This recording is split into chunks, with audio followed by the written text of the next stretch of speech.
सांगते बरं. मी पहिला ना बाबा शेळीला नेईन हा, आणि मग इथे येईन, मग वाघाला घेऊन जाईन, शेळीला परत आणेन, आणि मग पेंडी टाकेन, पेंडीला तिकडे घेऊन जाईन, आणि बरोबर जमतंय माझ्या पोरीला. आणि मग बाबा मी काय करेन माहितीये, बेडकाला होडीत बसेन आणि त्या किनाऱ्यावर पोचवेन. बेडूक कुठून आणलास मध्येस? तुझ्या आईशीने सांगितलेल्या गोष्टीत त्या बेडूक प्रत्येक ठिकाणी घुसडावायची गरज नाहीये. का बाबा, तो आपला राष्ट्रीय प्राणी आहे. अरे कुठल्या जन्माला, अरे कुठल्या वक्ताला तुम्ही, अरे कुठल्या टायमाला जन्माला आलात तुम्ही? बाबा कसं काय बाप झाला तुमचा? बाबा, शांत. बोलता सुद्धा येत नाही मला. शांत हो बाबा, मला सांगा आमचं काही चुकलं का बाबा? आमचं काही चुकलंय का? तुमचं चुकलं नाहीये रे. बदामाचं दूध प्यायची घाई मला इतक्या लवकर मथणात पोचवायला मला माहिती नव्हतं रे.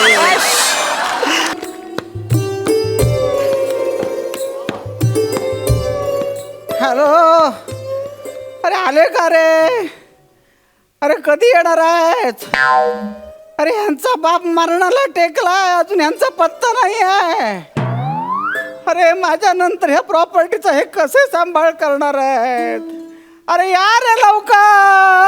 बाबा बाबा बाबा बाबा बाबा बाबा, काय झालं बाबा? तरी तुम्हाला मी बोललो होतो ढोलकीच्या मागे ढोलकी वाईट, पण माझं ऐकाल तर शपथ. अरे तुम्ही माझ्या कष्टाची फळं आहात रे, इकडे या. सॉरी बाबा, सॉरी. सॉरी बाबा.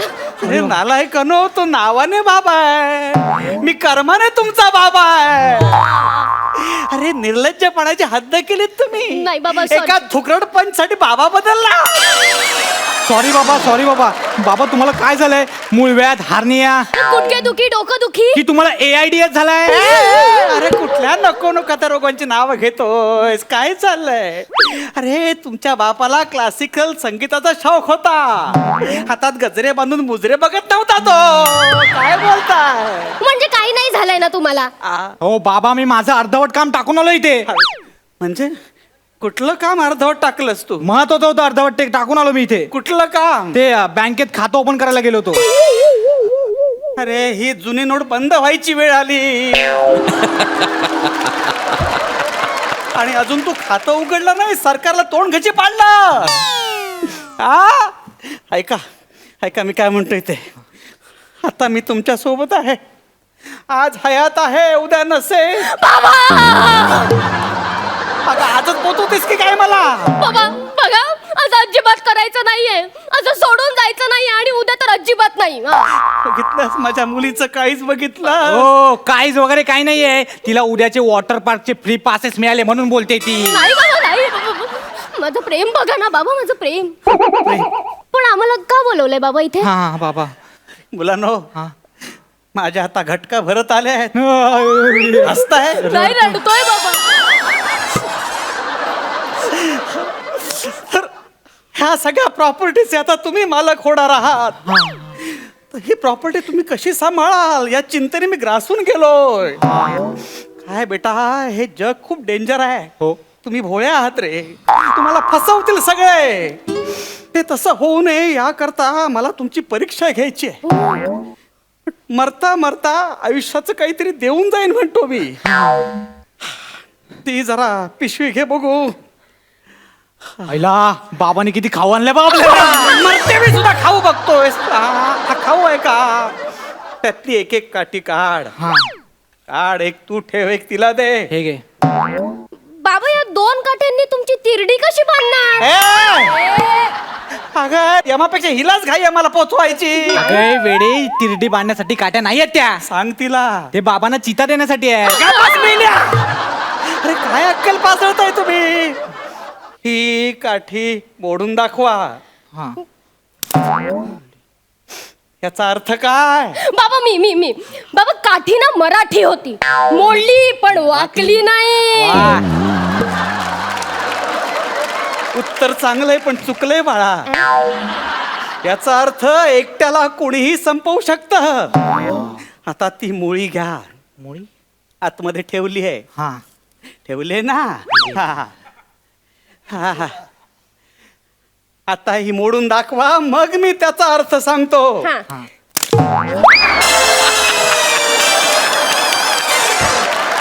बाबा याचा अर्थ काय? याचा अर्थ काय बाबा?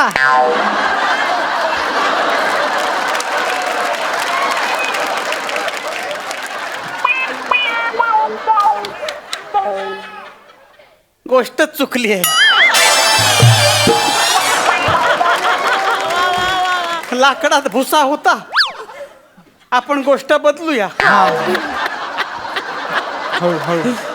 तुम्हाला ससा कासवाची गोष्ट माहिती आहे का रे बाळांनो? हो हो हो बाबा, मला माहितीये ते ससा कासवाच्या गोष्टीमध्ये बेडूक जिंकतो. अगं ससा कासवाच्या गोष्टीत बेडूक कुठून आणलास तू? हो बाबा, बघा ना, ससा आणि कासवाची मॅरेथॉन स्पर्धा चालू असते. ते दोघं पळत असतात आणि बेडूक तिथे त्यांना पाणी देण्यासाठी उभा असतो. आणि मग बेडकाला त्यांना बघून आहे ना असं जोश येतो की आपण पण पळूया. मग बेडूक काय करतो, पिण्याच्या पाण्यामध्ये ना गुंगीचा औषध मिसळतो आणि मग तो त्या सशाला प्यायला देतो आणि ससा झोपून जातो बाबा. आणि मग कासवाला हरवून बेडूक जिंकतो. ही कुठली साप नीती होती? कुणी सांगितली बाळा ही तुला गोष्ट? आईने. तुझ्या आईची? हीच गोष्ट लक्षात ठेवलीस? अगं ज्या बाईला काकडी आणि तोंडली हातला फरक कळत नाही, अगं भाजी घेताना खाली टोमॅटो आणि त्याच्यावर कलिंगड ठेवते, त्या बाईची गोष्ट ऐकलीस तू? अहो मग काय करेल ती बिचारी बाई? मला सांगा काय करेल? बर. तुम्ही असे सावकारी करत करत दिवसभर फिरायचात, मग काय करेल ती बाई? हो, सांगा ना. फिरत होतो कारण मला तुमच्यासाठी ही सगळी संपत्ती जमा करायची होती. बर अनो, हा. ये बस इथे बस, इथे बस. आपला सावकाराचा धंदा आहे हो. म्हणून तुला विचारतो. समजा 10% व्याजाने मी तुम्हाला 100 रुपये दिले. मुलांनाच व्याजाने पैसे देत आहे. प्रश्न विचारतोय रे, प्रतिप्रश्न करू नको. ही संपत्ती सांभाळायची आहे ना. हो हो. तर तुम्हाला 10% व्याजाने 100 रुपये दिले तर 10 महिन्याने मला किती पैसे द्याल? 0. कसं काय? बाबा बघा ना, आता 1 महिन्याने तुम्ही जाणार, मग आम्ही पैसे द्यायचे कोणाला? म्हणून 0. जाऊ दे, आपण बदलूया काहीतरी आता. हे बघा, असं समजा माझ्याकडे 53 एकर जमीन आहे. बापरे. हा, आणि ती माझ्या नावावर आहे. हो? तुम्ही माझी 2 मुलं आणि तुमच्या काकांची 5 मुलं, अशी 7 जणांमध्ये ही 53 एकर जमीन कशी बरं वाटाल? सोपं आहे. हा. मी सांगतो, सोपं हा, आहे. सांग. बघा, 7 7 49. 53 मधून 49 गेले, उरले 4. आता 7 1 7. 4 मधून 7 गेले, उरले 3. म्हणजे मला वाटतं ना बाबा, जवळजवळ प्रत्येकाच्या वाट्याला 71 एकर जमीन येईल. आणि जे उरलेली 3 एकर जमीन आहे ना, त्यात आपण तुमचा पुतळा बांधू. पुतळा. त्यापेक्षा आर्यभट्टचा पुतळा बांधा ना. नाहीतर काय, असा भागाकार करतात का? बरोबर. मी सांगते, थांब. हे सांग बघ. बाळा, सांग. हा बाबा बसा, माझी बसा. मुलगी हुशार आहे, सांग हे बघा, बाळा. आपली जमीन किती आहे? 53 एकर. म्हणजे 53/7. आता 53 म्हणजे काय? 5वर 3. म्हणजे पहिले 5 एकर आहे ना, ते आपण काकांच्या पोरांमध्ये वाटून देऊ आणि नंतरची 3 एकर आपल्या दोघांमध्ये वाटू. बरोबर आहे की नाही? नाही, पण पप्पा एक प्रश्न उरतोय हो. हा? म्हणजे कसं आहे ना, जे 7 जण छेदात उरले त्यांचं काय करायचं? त्यांना माझ्या 13व्याला जेवायला बोलाव. काय बोलताय तुम्ही? काय चाललंय हे सगळं?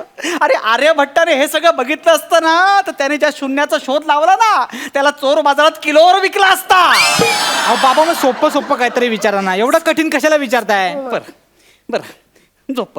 हा. असं समजा एका काठावर एक वाघ, एक शेळी आणि गवताची पेंडी आहे.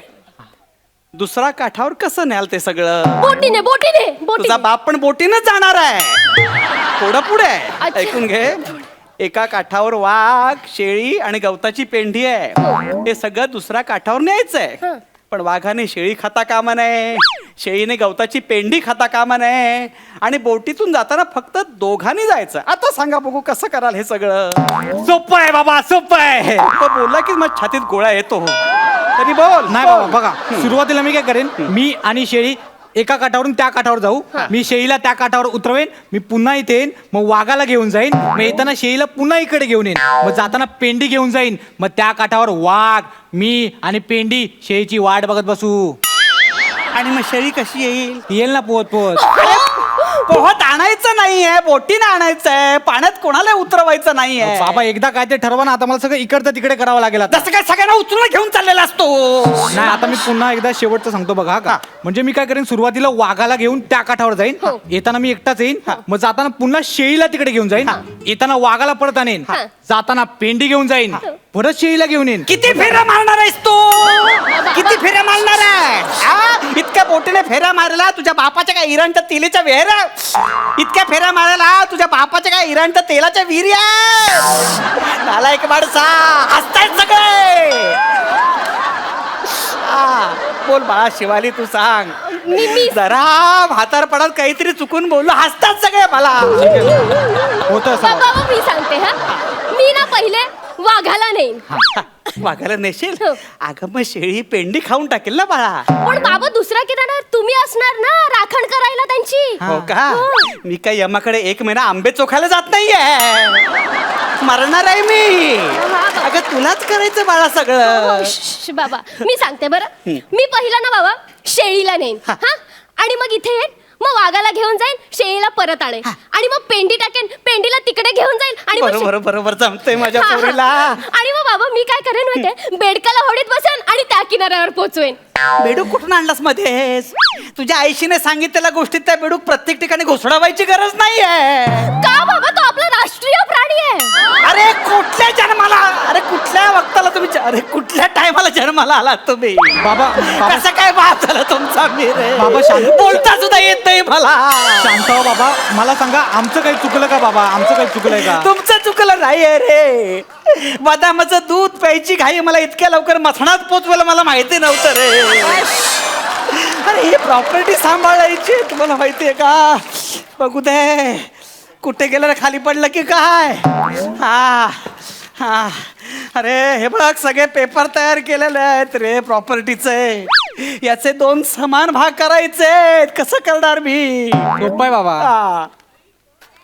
अरे कारक्या, चालते वा मी सगळी प्रॉपर्टी अनाथ आश्रमाला देऊन टाकेन, तुम्हाला देणार नाही. चालते बाबा वा. बाबा शांत व्हा, तुमचं उगाच बीपी हाय होईल आणि मग तुम्ही गेलात तर आम्हाला उद्या सुएर सुतक काहीतरी लागेल आम्हाला. हा मग मला नाही लागणार, सुतकच लागणार आहे. तेच आम्हाला सुतक लागेल, आणि मग मला उद्या क्रिकेटची फायनल बघायची. तुम्ही नका जाऊ. अरे तुझ्या बापाचं अख्खं क्रिकेट किट मसणात पोचलंय. 3rd अंपायरच्या डिसिजनची वाट बघते. तुम्हाला क्रिकेटचं पडलंय. चालायला लागेल. चालायला लागेल. चालायला लागेल.